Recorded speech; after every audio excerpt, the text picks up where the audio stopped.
of proper violence, how can the violence be used appropriately, right? So that's what, and then under authority only we can use violence, not otherwise. And the justice of peace, Manu Samhita, he was speaking about, and the surgeon's knife, that how it can be used. Basically, it can be used to save somebody's life, or it can be used to destroy somebody's life. So utility is the principle, actually. Proper utilization of thing in an appropriate way. That's what. And For Arjuna, it was to kill according to Krishna's advice and following his duty, which was a religious principle, and he was not going to kill whimsically. That's what Srila Prabhupada was describing. Yeah, and Krishna ordered, so it's not violence, but it is the supreme justice.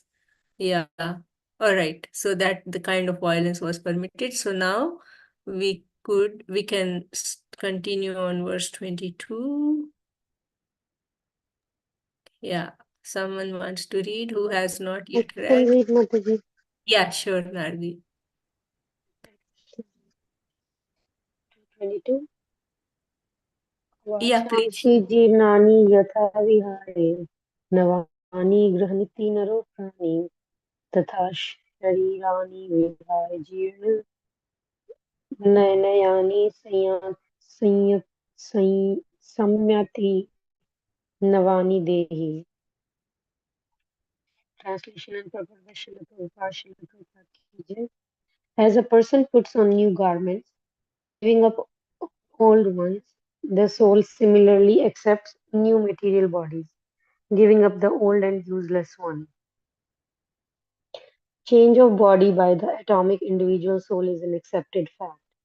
Even the modern scientists who don't believe in the existence of the soul, but at the same time cannot explain the source of energy from the heart, have to accept continuous changes of body which appear from childhood to boyhood, and from boyhood to youth, and again from youth to old age.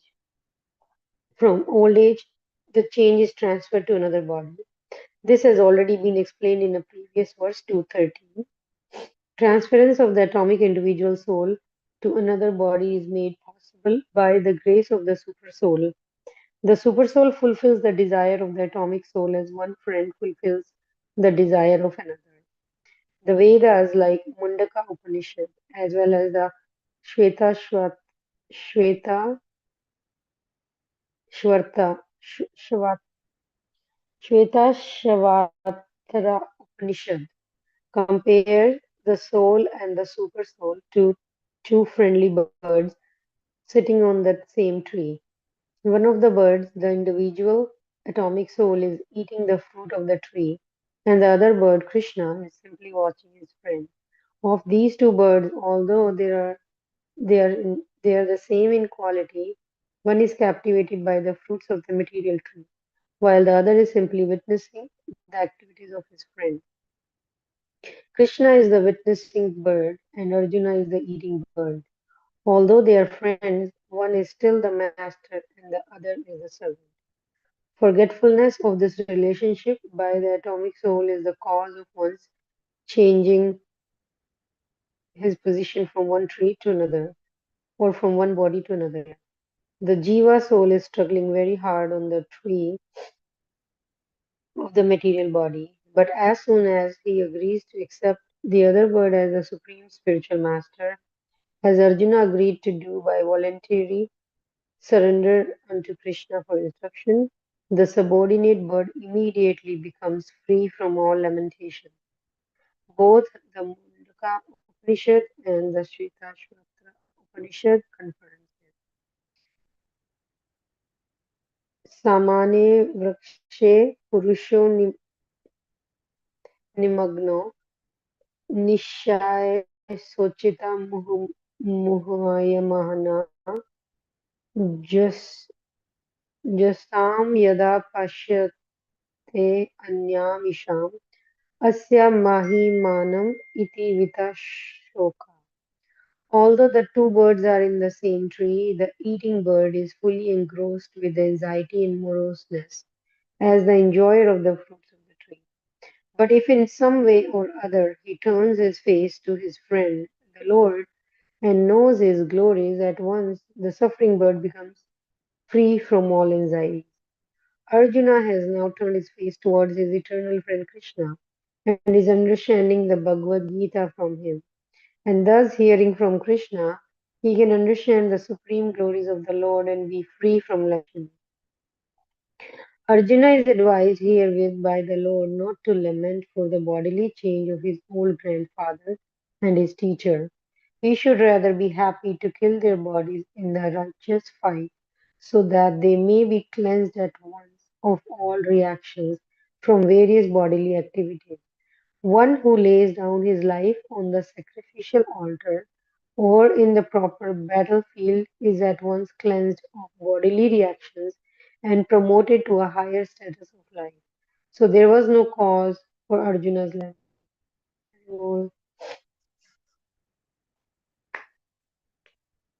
You want to say something, Arati? Yes, Mataji, so it's a very famous verse how Hmm. it explains like we just change the bodies when the soul never dies. It just changes the clothes just like we change clothes. It's the body is changing clothes and gets a new body once this body becomes old and diseased.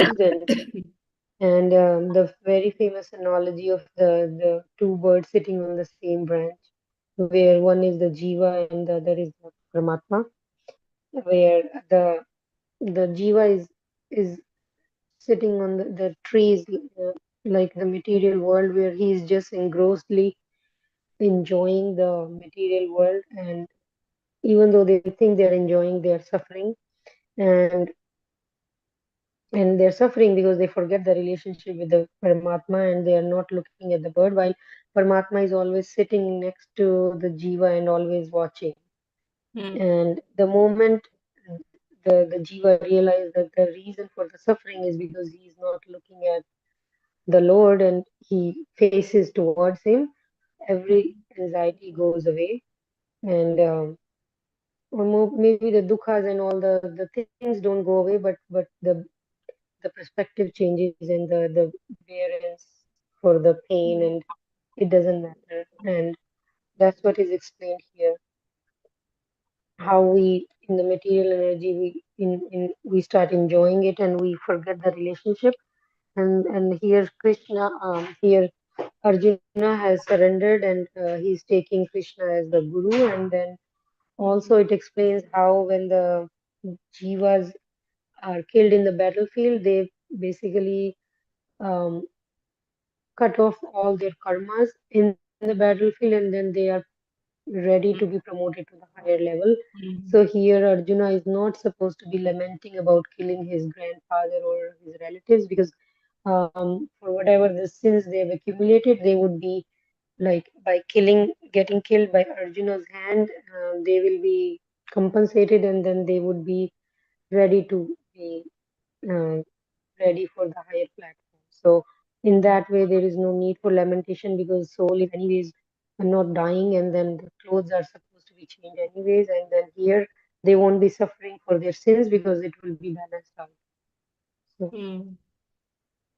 Yeah, so important is that how can we become free from that lamentation is by voluntarily surrendering onto the master bird or Krishna, right? If somehow or the other we turn our face to Krishna just like Arjuna did, so Arjuna is teaching us by his own example. So he was in such a trauma, such an anxiety, how is he going to kill all his relatives actually, right?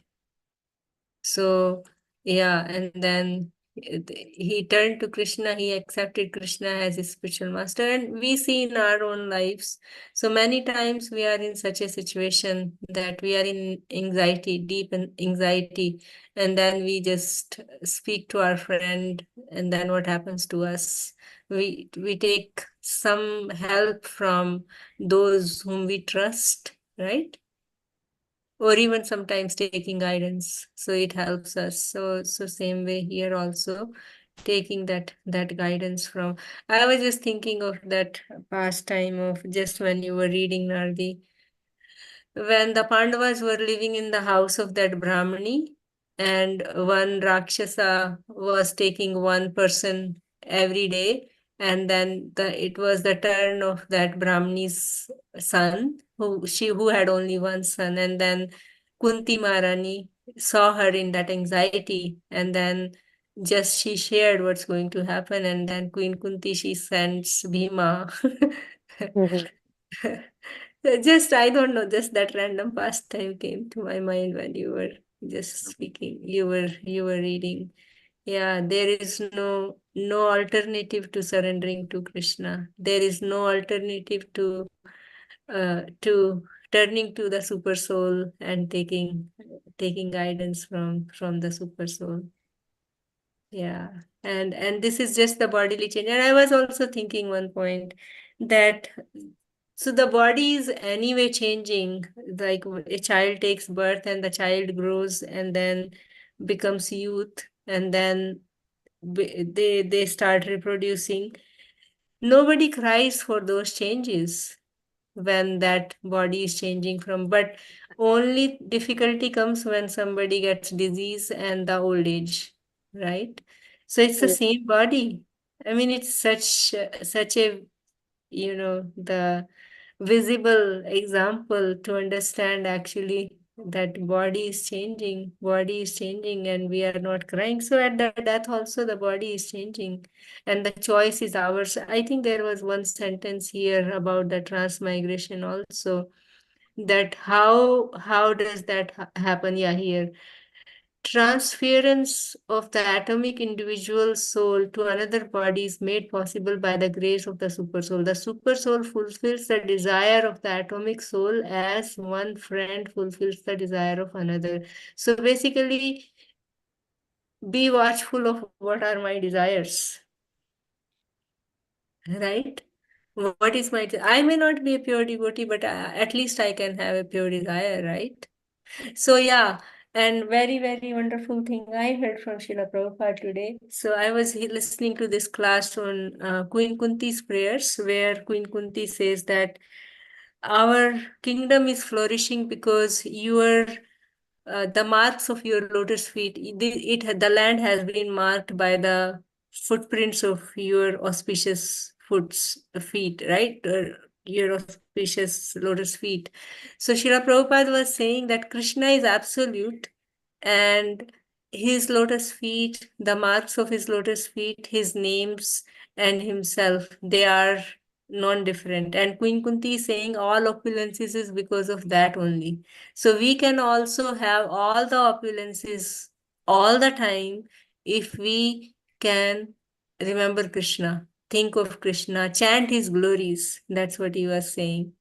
So I really liked it. And then he was giving that example, that verse, Naham Tishtami Vakuntha Yoginam Hrideshu va Tatra Tishtami Narada Yatra Gayanti Madbhakta. So wherever my devotees chant, I reside there. So it was really nice the way he said is actually that. And then he said, so Krishna resides where his pure devotees are. He doesn't reside anywhere else but where his pure devotees are.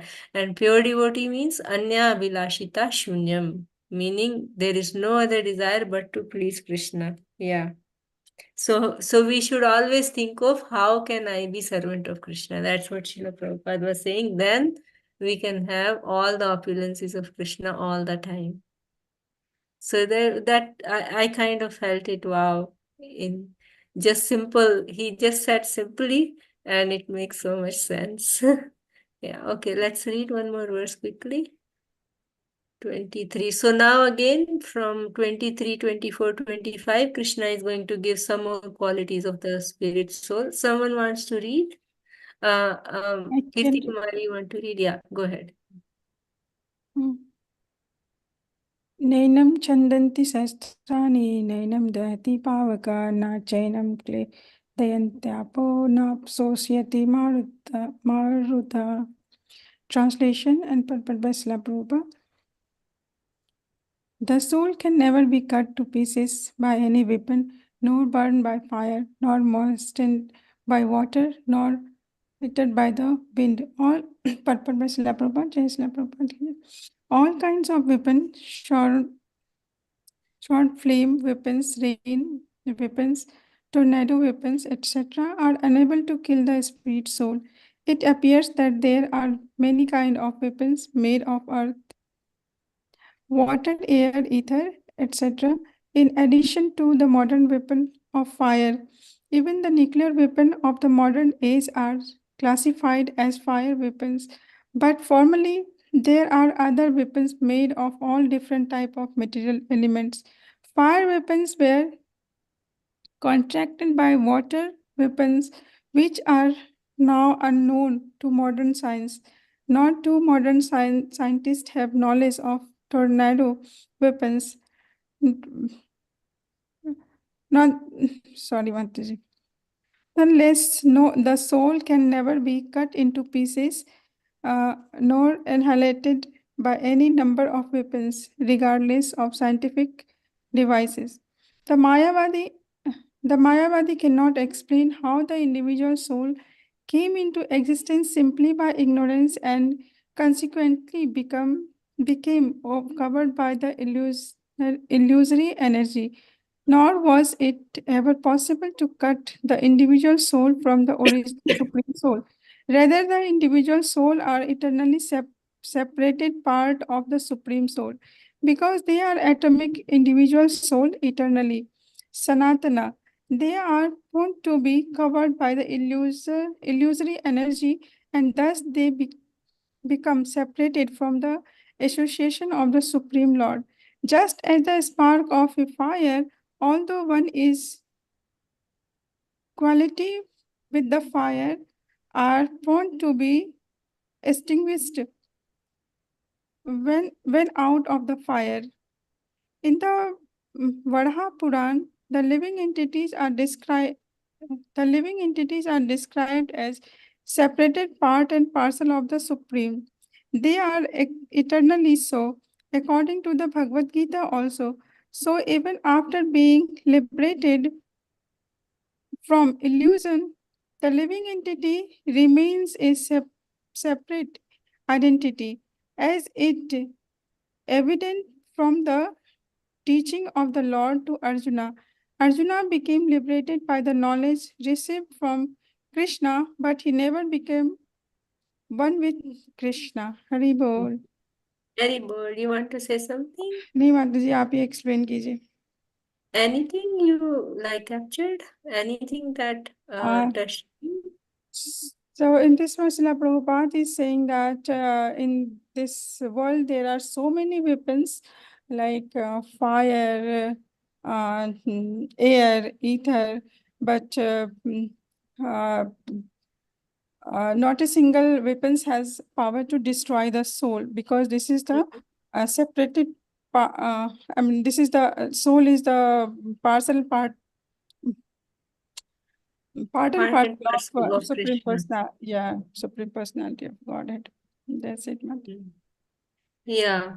So, so the basic point is that nothing can happen to the soul, and Srila Prabhupada is speaking about the Mayavad philosophy also, that they cannot understand is that how there is a individuality in the spirit soul, but as the other scriptures say here, Srila Prabhupada is telling about that illusory energy, that they cannot understand that how the living entities are individual souls. They cannot understand that.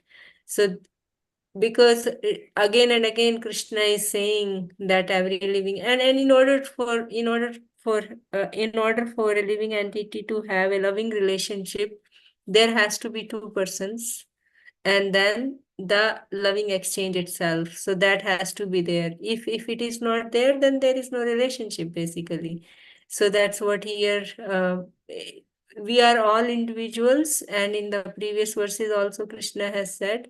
And then it's compared to that how in the fire there are small sparks, and the small sparks has a tendency to run away from the fire, and then what happened, they just completely go away. But and in this again Varapurana also, that they are separated part and parcel, and eternally we are separated parts and parcels. So it's not that when one gets liberated they will merge in the big Supreme Lord and something becomes big. So we'll always remain the separate living entity, but we are always subordinate to the Supreme Lord. The quality of the soul is same as the quality of the Supreme Lord, but in quantity we are different. And the so Krishna has 100%, but we have minute percentage of that quality. But the quality, especially that we are eternal, and because the Supreme Lord is eternal. The soul is eternal because the Supreme Soul is eternal, and we have that quality. But this body is not eternal. So body can be affected by all these kind of weapons, but not the spirit soul. Right? Nothing can happen to the soul. And the example, the many things we have. So Prahlad Maharaj was given so much torture. Nothing happened to him. And these yogis and all, they do practice a lot. They torture their body so much, but still they are alive. Even Hiranyakashipu and Ravana and all, they did so much austerity, uh, but nothing happened to them. So what was keeping them? And then many saintly personalities, they don't eat for so many days. How do they survive? Raghunath Das Goswami, he was just taking alternate day just one a palmful of buttermilk. How was it survive? How was he surviving? So meaning there is something else which is keeping people alive, right? It's not just the body. There is something else. Yeah. Anything else anybody wants to add?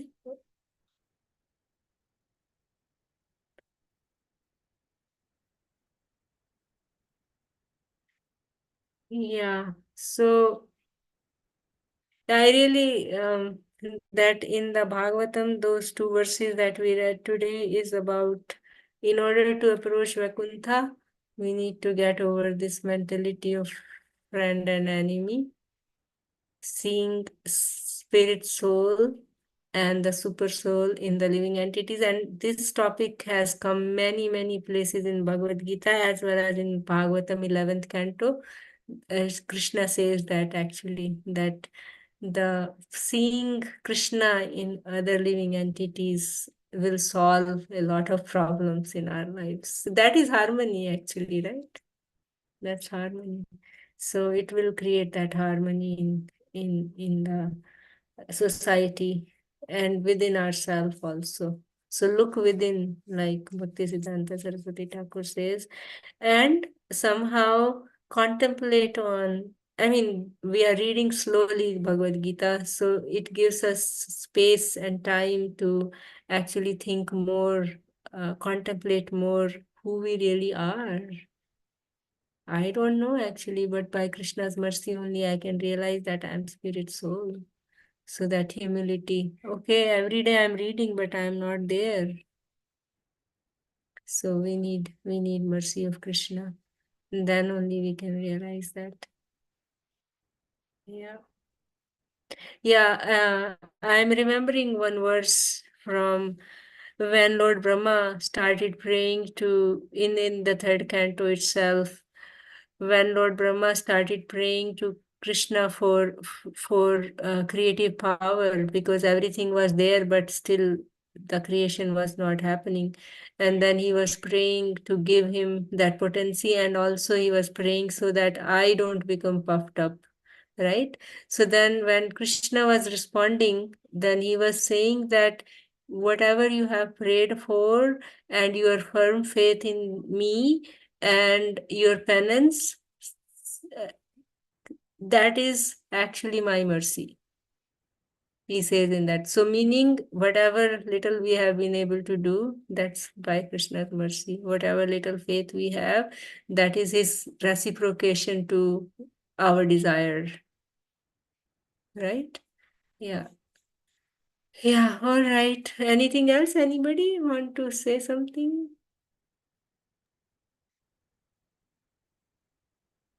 Prabhu? Janeshwar Prabhu, you want to say something?